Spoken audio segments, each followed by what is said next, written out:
people that you see in these protests are people that, you know, haven't protested for anything. But many, many people have sort of taken up the rallying cry of Black Lives Matter. Black Lives Matter rose to new heights in 2020 after the police killing of George Floyd. I can't breathe. It was on billboards, buildings, t-shirts, roads, on your TV, all over your email. And let's not forget the thousands of black boxes that you had to put on your Instagram. Taking part in the movement known as Blackout Tuesday. I'm here to tell you, with hard evidence, it's all a scam. A ripoff that the far left, America's biggest corporations and big tech all tried so desperately to take advantage of. And now, 2 years later, is this global foundation on the brink of collapse? BLM's wheels are starting to come off. Tonight, Black Lives Matter's financial secrecy mess will be exposed, along with the woman who's likely to blame. Tonight, BLM scam exposed. Money, mansions, and Marxism. Hello, America. Welcome to the Glenn Beck program. Boy, when I took this topic up a couple of weeks ago, we started working on this project, I thought to myself two things. One, I see it with fresh eyes now that I understand the Great Reset and how all of that works. I understand why the companies did what they did now. But I also, the other thought that went through is we're in the middle of war, what could be World War III at any moment. How do I talk about Black Lives Matter now? Well, let's talk about the war, the real war, but not the one you think. This one. We got a war right here. We ain't got to go over to where they having a war at. We having a war right here. Living in constant fear. And every day we getting shot. I get so tired of these sirens. Seems to be a daily reminder for Barbara Thompson as part of her South Side community is once again wrapped in police tape. So in this interview that she did, she talked about how she prays for the police, how the police are in danger. Well, that's not the same thing we were hearing a few years ago. Why? Why hasn't anything been done? There is a war that's raging across Democrat-run U.S. cities for almost 2 years now, and it is a crime wave brought on largely by overcorrective policies and trying to reimagine the police, trying just to appease BLM protesters. Now, as I talk about Black Lives Matter, I want you to understand that I am talking about Black Lives Matter, the Global Network Foundation. So every time I say BLM tonight, I'm referring to that organization, which your local BLM chapter in your area may or may not be officially attached to. We are all being used by elites. All of us, every single one of us are players that are just seemingly moving around on a chessboard that somebody else is playing. It's happening with the right. It's happening with the left.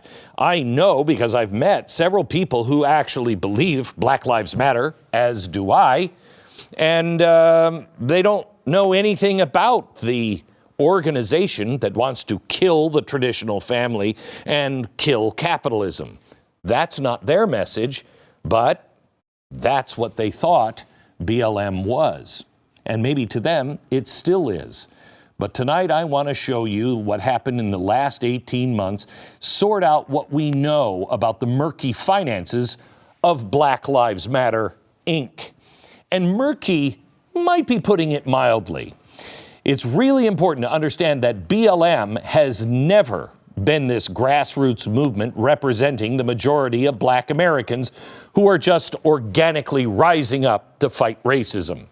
That narrative comes from big media, corporate America, and the Marxist wing of the Democratic Party. I don't know if that's a wing anymore. I think it's the whole bird. But they all have been too eager to help promote. In reality, Black Lives Matter has always been a political project of the most radical wing of the American left. It is also a very lucrative project, as you will see tonight. But first, I want to give you some context. You might recall that 3 women are credited with co-founding BLM. It's Patrisse Cullors, Alicia Garza, and Ayo Tometi. Okay, Ayo is the one that I have told you about before that supports Venezuelan President Nicolas Maduro. In 2015, she shared stage in Harlem with Maduro at an event honoring him. And later that year, Tometi went to Venezuela to help oversee the country's fair elections. We know how that turned out. Totally legitimate. Well, Tometi is no longer with BLM. She now runs her own, quote, media and advocacy hub, calling it Diaspora Rising. Now, let me go to another BLM co-founder. Her name is Alicia Garza. She's never really been shy about being a Marxist. She has said, quote, Black lives cannot matter under capitalism. They're like oil and water. And, quote, we're talking about changing how we've organized this country so that we can actually achieve the justice that we're fighting for. I believe we all have to work to keep dismantling the organizing principle of this society, which creates inequities for everyone, end quote. Garza has also left BLM. She now runs her own nonprofit called Black Futures Lab. It is fiscally sponsored by these guys, the Chinese Progressive Association. That's great. Now, these guys were started in 1972 in San Francisco by a radical Marxist group to promote socialism and Mao's revolution in the U.S. Oh, those were the days. That leaves the third BLM co-founder, Patrisse Cullors, also a Marxist. Here she is in December 2020 answering those who criticized a Marxist being in charge of BLM. Am I a Marxist? I'm a lot of things. I do believe in Marxism. It's a philosophy that I learned really early on in my organizing career. We were taught to learn about the systems that were criticizing capitalism.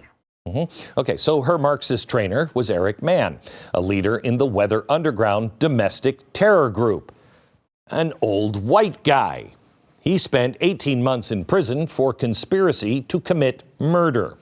So this trained Marxist, as she describes herself, was the only co-founder left at BLM when the windfall arrived in 2020. In the aftermath of the George Floyd murder in May of that year, donations flooded into BLM, including tens of millions of dollars from giant corporations. Was it that they were trying to ease their white guilt? Or was it really kind of, well, a little like the Great Reset? And by not donating, you're maybe exposing yourself to reputational risk. Here's Patrisse Cullors, quote, this is money that came from white guilt, white corporation guilt, and they just poured money in. By the end of 2020, BLM had received $90 million. Now, curiously, in July 2020, Cullors assumed the role of executive director at BLM. No one outside of BLM knows exactly how Cullors became the executive director because there's no transparency at all with BLM.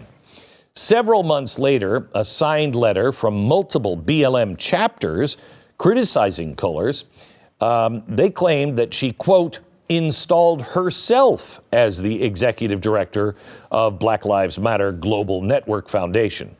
Regardless, as the tsunami of cash rolled into BLM with Patrisse Cullors in charge, riots under BLM banners spread like wildfire across the U.S. Despite mainstream media's mostly peaceful protest nonsense, mostly dead, it was clear that this was no MLK Civil Rights Movement 2.0. The Armed Conflict Location and Event Data Project partnered with Princeton University. They published a report documenting over 7,750 protests linked to the BLM movement in the U.S. alone between May 26, 2020, the day after George Floyd's death, and August 22nd of that year. The report also tried to emphasize the mostly peaceful nature of the protests. Quote, in more than 93% of all demonstrations connected to the movement, demonstrators have not engaged in violence or destructive activity. Well, that's great. Except with such a high number of protests, that leaves at least 540 demonstrations that were violent. Let me show you this map. The orange spots on the map? Yeah, think of it like a chicken pox. Bad. Those are the violent demonstrations, according to the report. That's about 220 locations that were violent and had destruction. Perfect. A report by the National Insurance Information Institute calls the 2020 BLM riots, quote, the costliest civil unrest in U.S. history, with insured losses estimated at over $2 billion. Now, rather than attempt to quell the violence, BLM led the charge to defund the police. That quickly spread, picked up, and amplified by Democrats in Congress, the same that are trying to distance themselves from it now. In 2020, in 70 cities that make up 1/5 of the U.S. population, the murder rate increased by 35%. In 2021, a full year after those defund the police efforts began, 12 U.S. cities broke records for the number of annual murders. 5 of those 12 broke records that were tied or set in 2020. Still, BLM has not wavered on defunding the police. Actually, they now have upped the ante to abolish the police. And they did not appreciate President Biden trying to get Democrats to reverse course 2 weeks ago in his State of the Union address by saying we need to fund the police. In fact, BLM tweeted, quote, no, Joe Biden, we don't all agree. We still say defund the police and hold killer cops accountable. And while mostly black males were being gunned down in record numbers in America's largest cities, and while cops were also being killed in the line of duty in record numbers, BLM just continued to rake in the dough. Then they partnered with the Hamilton, it's the musical on Broadway, and Sprite, and they wanted to get out the vote. Well, they were able to get 3 counties in Michigan to adopt resolutions declaring racism a public health crisis. They expanded Black Christmas, an annual Christmas shopping boycott of white companies, from Thanksgiving through the New Year's Day. And then they capped a very busy year by getting nominated for a Nobel Peace Prize. Perhaps they should have created a Nobel mostly Peace Prize just for BLM, but they didn't. By the way, remember at the beginning when I said BLM is a political project of the most radical wing of the American left? It is worth noting that BLM says it gave out $21.7 million in grants to 30 local organizations in 2020. Of those 30 organizations, right, they go out to help black communities? No. Of those 30 organizations, 23 of them are groups that explicitly support and promote transgenderism.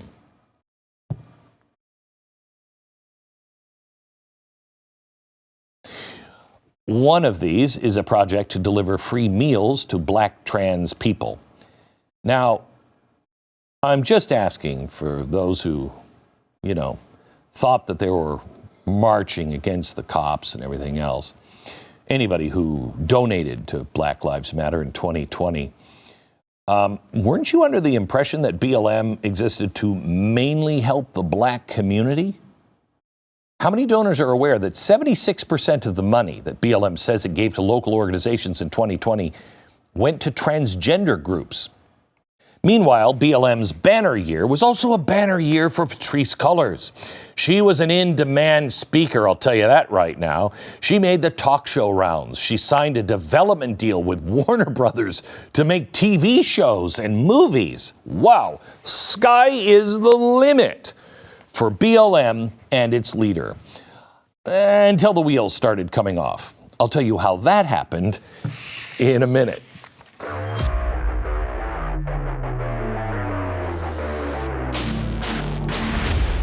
Oh, it gets fun here in a minute. If you're one of the millions of people that suffer from pain every single day, I want you to listen up. There is hope. And it comes in the form of Relief Factor. Every single day, I see testimonials of people who have tried Relief Factor for their pain and gotten their life back. It happens to thousands and thousands of people. About 70% of the people who try Relief Factor go on to order more month after month. See, they offer a 3-week quick start. And they tell you to take it 3 times a day for 3 weeks. I still do. Breakfast, lunch, and dinner. And then they say, you know, if it's not working for you in 3 weeks, it's probably not going to work for you. But 70% of the people who try it go on to order more. So get your life back.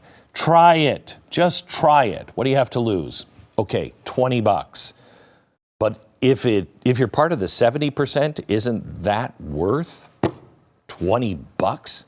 You bet. ReliefFactor.com. ReliefFactor.com. Go there now. You'll know in 3 weeks. Get your life back. ReliefFactor.com. COVID-19 and the illness is tragic. What's more tragic is capitalism. What's more tragic is racism. Wow. What's more tragic than all those deaths is capitalism. Remember when I said at the beginning of the show how everything starts to make sense? Because I couldn't figure out why would Coca-Cola and these others give to an organization that says they're going to end the family and capitalism? Well, now I know. It's the Great Reset. If you don't do it, you'll have reputational damage done to your company. So you better. And by the way, I'm already in the Great Reset as Coca-Cola, so I'm all ready for ending capitalism because that's what the Great Reset says it's going to do. End capitalism and replace it with stakeholder capitalism, aka fascism. Now, I don't think these people hate capitalism. They're all for money. You'll see why I say that with Patrisse Cullors here in a minute. But by the end of 2020, Patrisse Cullors was flying high as the head of the BLM empire with media appearances, speaking engagements. She'd had a deal with TV, a movie deal with Warner Brothers.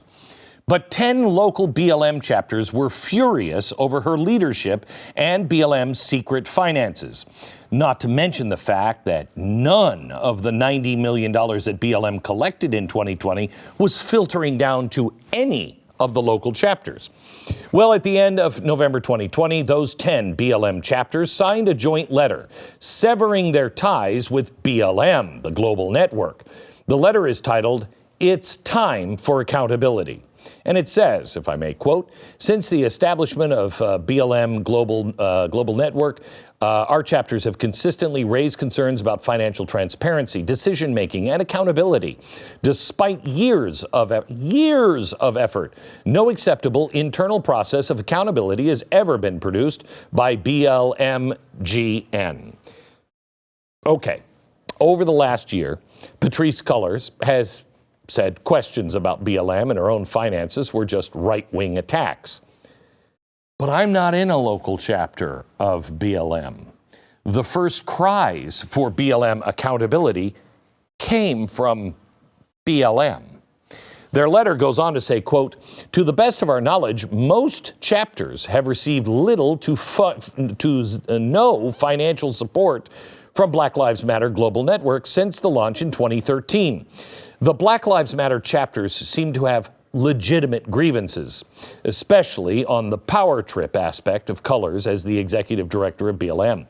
As first reported by the Washington Examiner, the bylaws of BLM give the executive director, and I quote, "charge of all funds and securities of the corporation." Wow. To say that's highly unusual for a charity is an understatement. But Patrisse Cullors and BLM started to feel the squeeze, and so they finally released an impact report the end of February last year. It was the first time in BLM's history that they released any information about their finances. In their report, BLM says it received $90 million in 2020. They spent $8.4 million in operating expenses. Okay. They gave out $21.7 million in grants to 30 organizations. Remember, 23 of them are transgender. That left $60 million under BLM's control at the end of 2020. All right. Seems like maybe the train might not be the safest place to be. It's about to go off the rails, at least for Patrisse Cullors as the head of BLM. Last April, after reports of her real estate purchases emerged, she had kind of a different legacy. In 2020, she bought a 3.2-acre spread with its own private airplane hangar in Georgia. Does she have an airplane? Then, in March last year, she bought a $1.4 million home near Malibu to go along with the other 2 houses she already owns in Los Angeles. Well, BLM quickly responded with a public statement on what it calls false and dangerous stories, saying Cullors does not receive a salary or benefits as executive director of BLM. It claims Cullors had been compensated a total of $120,000 for all of her work at BLM between 2013 and 2019. BLM insists that it didn't contribute any money toward the purchase of the property for Cullors. The statement goes on to blame, quote, right-wing forces intent on reducing the support and influence of a movement that is larger than any one organization. It also continues a tradition of terror by white supremacists against black activists, blah, blah, blah, blah, blah, blah.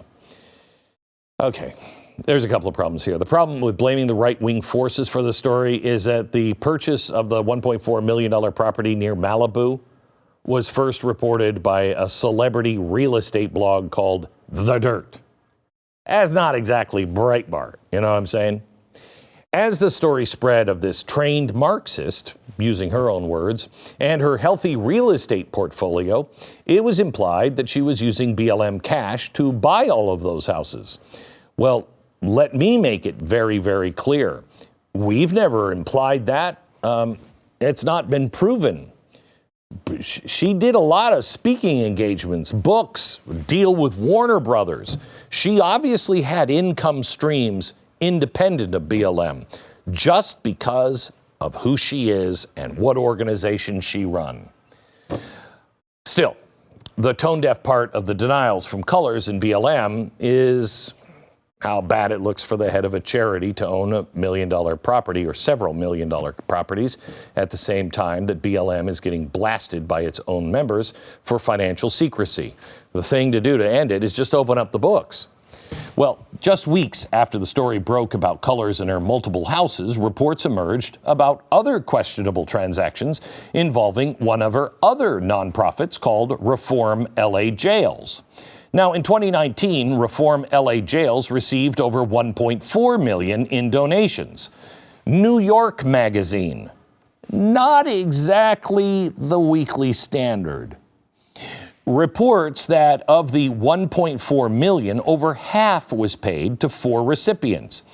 $211,000 went to Asha Bandel, who co-wrote Patrisse Cullors' 2018 memoir.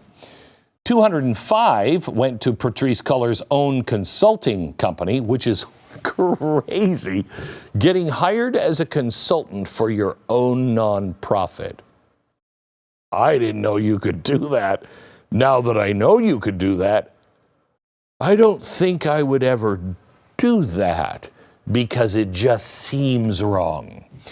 $270,000 also went to a consulting company of a guy named Shalomaya Bowers. Well, who is he? Well, he's the treasurer of Reform LA Jails. So the one running it's getting that, and then the treasurer gets that, and then $86,000 went to a company run by Damon Turner, who is the father of Patrisse Cullors' only child. I mean, you got it all here. Black Lives Matter PAC, which Cullors started while she was BLM's executive director, also gave over $148,000 to Damon Turner's company in 2020 to produce an Election Day live stream event. To say it went poorly is an understatement.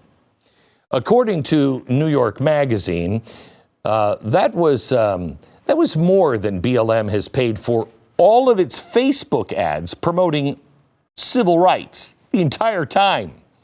Now, all of these reports mounted pressure on Cullors, so the following month she announced her resignation from BLM. Okay, good.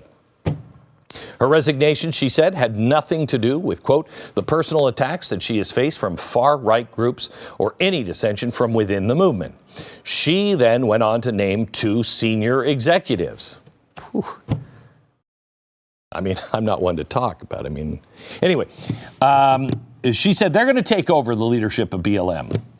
Mekani Themba and Monifa Bandel. Okay. Here's the problem. They never took over. Almost 4 months after BLM announced that the 2 women would succeed Cullors, Themba and Bandel released a joint statement saying that they were, and I quote, not able to come to an agreement with acting BLM Leadership Council about a scope and work and authority, and as a result, we don't have the opportunity to serve in this capacity, end quote. Just a month ago, Themba emphasized, and I quote, I was never onboarded, never served, not employed there in any shape or form, end quote. So if they weren't in charge and Cullors resigned, who's running this mystery van with its $60 million treasure chest? Well, there are at least 2 BLM executives still involved, Raymond Howard and Shalomaya Bowers.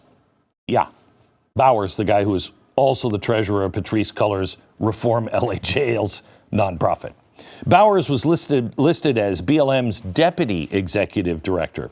But the Washington Examiner says Bowers and Howard didn't return lots of phone call requests for clarification about who's running BLM. Now, this is where it gets even more weird. A reporter for the Examiner recently went to the LA address listed on BLM's tax filings, and a security guard at the building said there has never, ever been a BLM office at that location. The security guard told the reporter, quote, we get a lot of packages being dropped off for them, and we just say, take the packages back because there's no Black Lives Matter here. Later, an unidentified BLM spokesperson emailed the Examiner and said, quote, we wish to inform you at this time, we do not maintain a permanent office. Now, hang on. Let that sink in for a minute. BLM, an 8-year-old organization that's out to change the world, destroy capitalism, with $60 million on hand, has no office? Really? Well, after such a tumultuous year, Patrisse Cullors and BLM learned from their mistakes when it comes to financial transparency and all that. Or not. A month ago, another report about BLM purchasing a mansion, this time in Canada, Toronto. In July of last year, a 10,000 square foot historic mansion was purchased for $6.3 million in cash by BLM Canada. Now, BLM reportedly provided the bulk of the funding for BLM Canada to buy the mansion. And appropriately, the mansion used to be the headquarters of the Canadian Communist Party, but why dwell on that?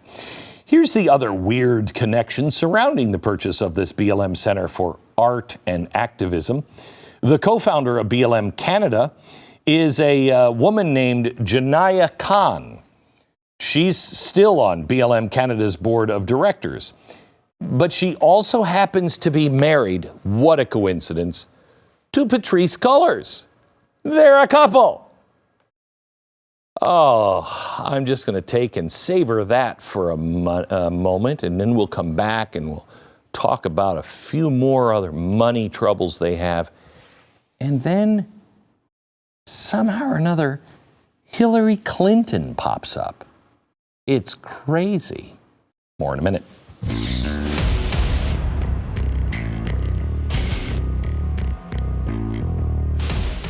All right. We all know hackers capitalize on uncertainty, and Russia's invasion in Ukraine is exactly the kind of chaos that can put you, an American homeowner, at risk of being hacked. Now, some scams you can expect. Texts for fake donations, email with unfamiliar attachments, all the things you hear about. Although I did see a country was just scammed by, I think, honestly, it was like a Nigerian prince. It was crazy. Anyway, the one thing that you don't really think about are the ones that could actually cost you your home. It's called home title fraud. It happens when a hacker finds the title of your home online, that's where they all live, and then forges your signature and removes you from your home's title. Then they go to the bank and they're like, "Oh, I just got this house. It's fully paid for. I'd like to take out a loan, please." They're like, "It's not fully paid for." "Yeah, well, you know what? Then just give me the money. I'll take a loan against that." Then they skip town. With all that money, they skip town. And a few months later, you get a knock on the door and it's the sheriff and the bank because your home isn't yours anymore and you defaulted. What makes home title fraud so devastating is you don't know it's happened until it's too late. Here's what I want you to do. I want you to go to Home Title Lock right now, HomeTitleLock.com. Sign up, see if you're already a victim. Go to HomeTitleLock.com. Do it now. All right, let me take you back to August 2020. I know you're dying to figure out how Hillary Clinton, you won't believe it. August 2020, BLM applies for tax-exempt status. But before that, they did what a lot of new nonprofits do before achieving their own tax-exempt status, waiting for the IRS to do it. They get a fiscal sponsor. Basically, they get to borrow the fiscal sponsor's tax-exempt status. Now, a fiscal sponsor processes the donation and provides the administrative support, and in return, the sponsor gets to keep a percentage of the donations that roll in. So in 2016, BLM found their fiscal sponsor. It was an organization called 1,000 Currents. Right away, fruitful partnership for 1,000 Currents. After taking on BLM as a fiscal sponsor, 1,000 Currents revenue went from $1.7 million to $6.6 million in just 1 year. All of the nonprofits that BLM could have selected to be its fiscal sponsor, I mean, all of them out there, they chose 1,000 Currents, which is weird because the vice chair on the board is Susan Rosenberg. Who is she? A handsome woman. That's who she is. A convicted domestic terrorist who was a member of the May 19th Communist Organization, which was an offshoot of the Weather Underground. She's also been on the FBI's most wanted list for her role in several domestic bombings during the 1980s. In 1984, she was captured trying to load hundreds of pounds of dynamite and weapons into a New Jersey storage unit. Oops. She was convicted on weapons and explosive charges and sentenced to 58 years in prison. Rosenberg served a whopping 16 years in prison, but then Bill Clinton just felt so bad for her. I mean, look at her. And she's got to be in prison.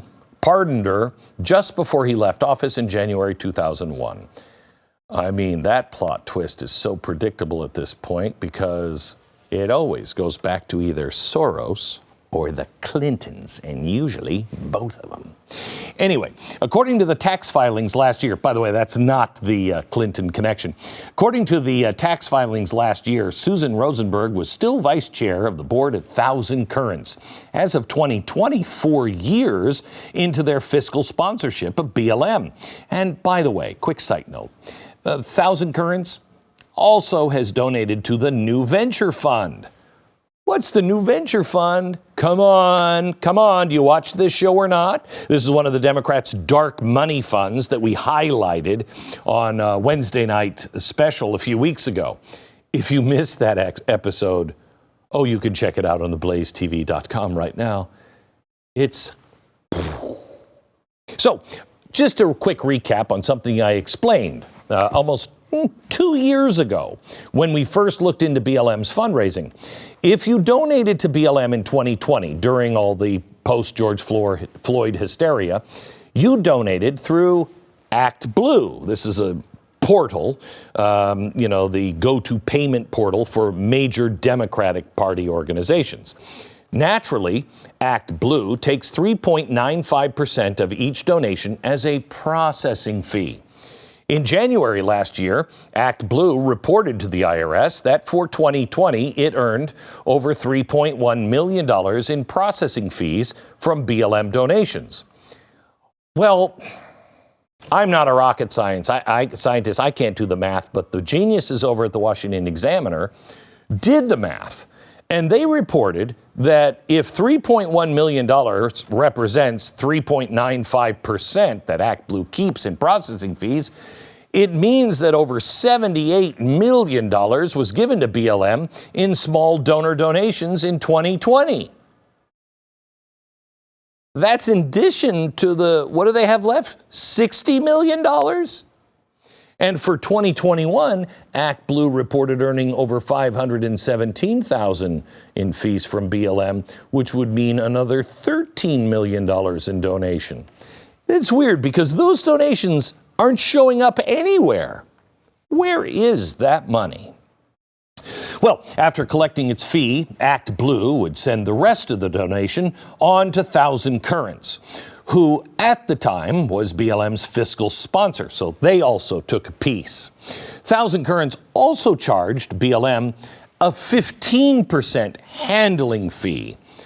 Wow, so now almost 20% of everything raised gone. Typically, a nonprofit, the industry standard rate is between 5 and, if you really want to be grotesque, 10%. They hit 15%. After taking their significant cut, you gotta do what you gotta do, you know what I'm saying? Thousand Currents would then send the money on to BLM.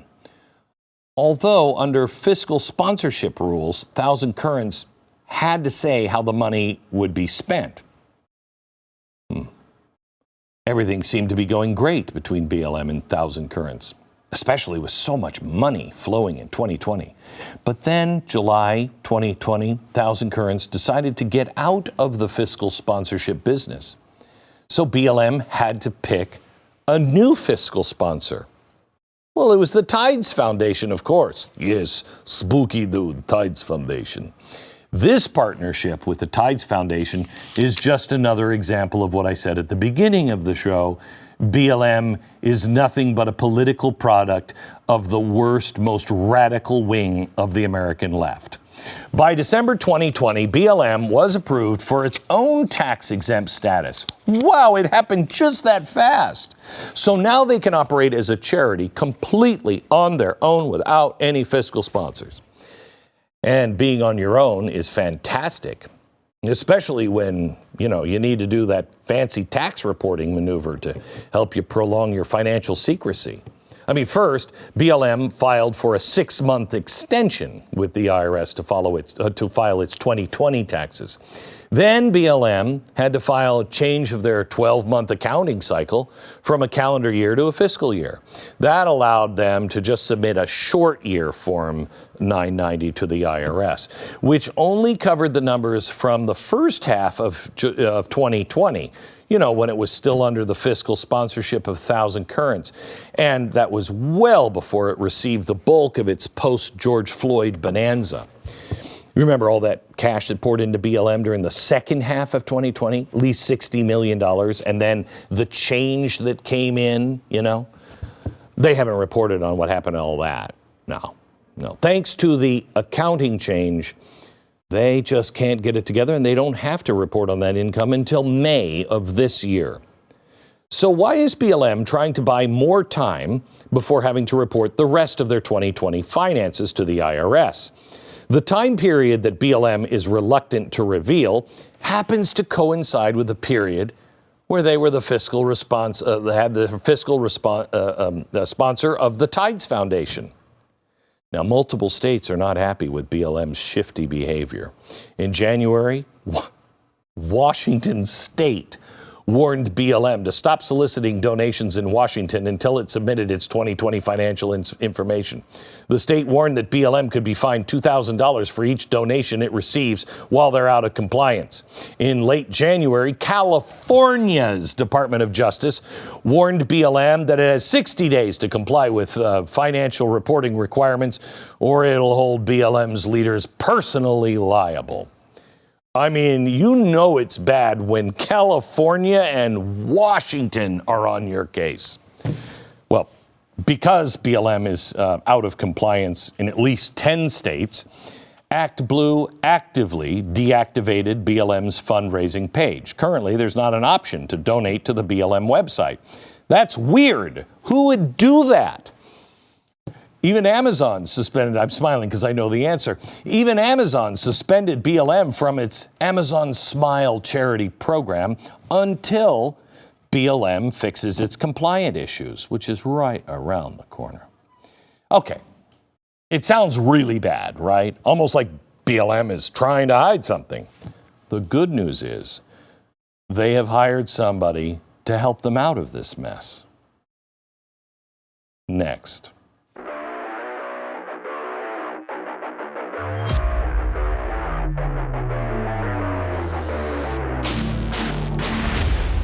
So I have spent the last maybe 2 years hearing a constant song sung by my wife. We're not getting another dog. When Uno dies, we're not going to get another dog. And I've said to her under my breath most of the time, yes, you will. You'll get another dog. No, I won't. I'm tired of these big German shepherds and the hair all over the house. You'll get another dog. Anyway, I was with her if she didn't want another dog because she was pretty adamant. Tomorrow, I'm actually going with my wife to look at a new dog. I don't know why I have to even go, but she wants one now. And we'll feed that dog Rough Greens as well. Rough Greens is a supplement that you put on your dog's food, and Uno used to be the pickiest eater ever. I mean, how are we going to feed 200-pound German shepherds? Have you seen the price of, everything? Anyway, Rough Greens, full of vitamins, minerals, probiotics, antioxidants, everything that they need that your dog is most likely missing out on, or your dogs are missing out on. You can get a free bag of Rough Greens now for your dog just to try out. All you pay for is shipping. Just go to Rough Greens, ruffgreens.com/Beck, or call 833-GLENN-33. That's 833-GLENN-33. Call them today. Okay. So we've got a real mess on our hands with BLM. And they're delaying and delaying and delaying. Their IRS is like, hey, you got to help us out here. Just give us your 2020 numbers. I bet those evil IRS agents are all over BLM. So they decided we need somebody to help us out. Who could we call? Mark Elias, the Democrats' super lawyer. Okay. BLM, let's see, he is running the shady. Oh, wait a minute. Hold it just a second. Just a second now. On BLM's short year Form 990 that they submitted to the IRS for 2020, it was revealed BLM's books are being overseen by the Elias Law Group. So BLM, the ambulance chaser of racial justice groups, they decided that they thought it would be appropriate to hire an opportunistic lawyer like Elias. And he's now apparently running the show. Now, in case you don't remember who Mark Elias is, he was Hillary Clinton's general counsel during her 26 campaign. He's also the guy who hired Fusion GPS to gather the opposition research on Donald Trump, which resulted in the infamous Steele dossier. Mark Elias was also the guardian of all of the information in the Steele dossier and of the payments to Fusion GPS. Now he runs his own nonprofit called Democracy Docket Legal Fund, which is plugged into the Democrats' giant dark money network that I showed you just a couple of weeks ago. All right, so Elias has now stepped in to clean this mess up. If BLM ever had a shot of trying to be an actual grassroots movement, which is not happening, having a shred of integrity, all out the window. Mark Elias is here. He is the epitome of a Democratic Party insider. Sending Elias to save the day means the left cannot afford to have BLM implode. Another revelation from BLM's tax filing is that Minion Moore is now a BLM board member. Moore is also a longtime Clinton ally. She was the director of affairs, and I say that with a straight face, in the Bill Clinton White House. And during the 2016 campaign, she was a member of Hillary Clinton's inner circle of advisors. Apparently, we also have Ms. Moore to thank for the lobbying effort to get Kamala Harris as Biden's VP pick. And now President Biden has named her for his nomination advisor for engagement, which apparently means she's in charge of making sure that Supreme Court nominee Ketanji Brown Jackson gets confirmed. Well, naturally, the White House didn't find time to mention that Moore is now a BLM board member, And BLM says Minion Moore, will have to cease all work with BLM while she's working at the White House because they don't want any cross-contamination there. And I'm sure that's exactly what will happen. You can tell a lot about a group by the company it keeps. The fact that Black Lives Matter is turning to former Clinton operatives to fix their mess means BLM may be even in worse shape than we thought. Oh, one more note before we go. I don't know if you heard this, but the Clinton Foundation is again accepting donations because they say the world has just gotten so out of control. They stopped after she lost, but they're opening up again. So if you want to write your check to the Clinton Foundation, they're open for business again.